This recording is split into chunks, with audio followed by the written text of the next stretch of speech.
bundle of fur and brought it home. Her big brown eyes and sloppy tongue pretty much guarantee that you will give in to her every whim. However, soon those behaviors you found irritatingly cute are now just irritating, and the new habits she's forming are less than ideal. This could be your future if you make these common new dog owner mistakes. Avoid them, and you will be well on your way to having a nicely behaved canine that truly is a joy to be around. All pups are cute, but are they the right fit for your family? All pups are cute, but are they the right fit for your family? 1. Going off cute. If you ask someone why they chose their new dog, 9 times out of 10, they'll say something about the way it looks. However, dogs are not just cute faces, they have personality traits and exercise needs that typically go along with their breed, and a smart dog owner chooses their dog based on these factors, not looks. For example, a busy business person who lives in a New York high-rise, is only home a few hours, and does not like to go for walks or runs, should not own a Siberian Husky, a breed that needs to run miles a day. Choose wisely, and you will already be on the road to success before you even bring your dog home. 2. Thinking, what you see is what you get. Often people go to the shelter or pick out a puppy, assuming the personality they see right there and then is the dog they will have for life. However, puppies go through fear periods, hormone changes, and environmental experiences that will determine her personality as an adult. Rescue dogs are usually in a state of fear or depression, having been abandoned or abused by owners, living on the streets, etc. This means the disposition they are showing you at the shelter or foster parent's home is probably not the personality he will have after a month of living at your house. Once he settles in and gets comfortable, be prepared to see his true colors. Making the mistake of assuming the dog is going to be a calm, quiet dog because he was shy and reserved when you first met, can set you up for disappointment and frustration when he gets comfortable and starts bouncing off the walls. With a puppy, look to the parents and ask the breeder about temperaments of past litters to get an idea of what the puppy might be like as an adult. With a rescue dog,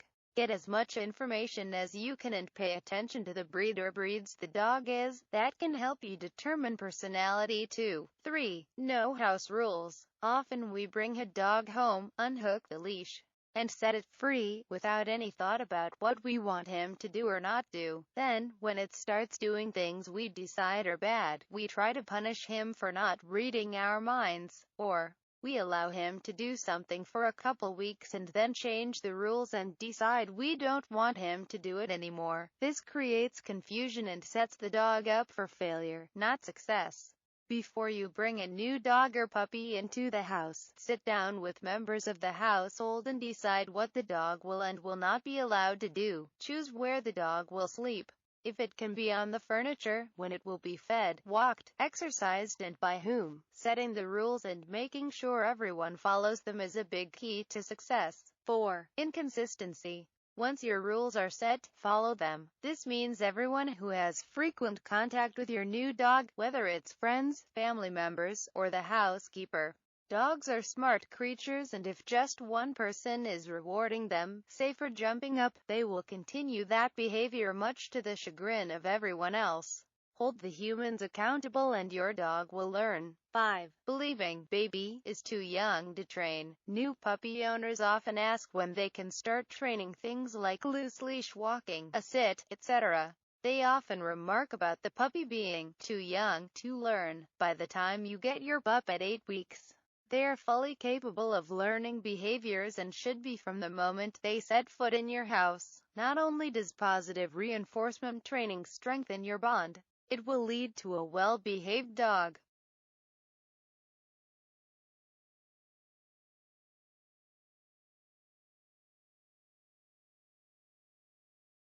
6. Believing she'll grow out of it. Another remark heard by many dog owners is the "I can't wait till he grows out of it." However, generally speaking, dogs do not grow out of bad behaviors. In fact, left to their own devices they will get worse. Remember, these behaviors are only considered bad by us. Your dog is self-rewarded by digging up the flowers, chasing the cat, and barking at the mailman. He's not going to stop unless you give him a reason to through reinforcement. 7. Getting away with it. Cute goes a long way with humans. We tend to let cute things get away with practically anything. New dog owners think their tiny puppy trying to jump on them for attention is just adorable. And that little howl she makes when she is left alone is just too sad to ignore. However, when your 80-pound lab jumps up on your 90-year-old grandma, it won't be so cute. And the sympathy will stop when your adult husky howls all night while you try to sleep. Keep in mind how big your dog will be and whether or not you want those behaviors to continue past puppyhood. If not, do not let them continue now. 8. No socialization. Just because you bring home a golden retriever, does not mean she is going to love everyone and every dog she comes in contact with.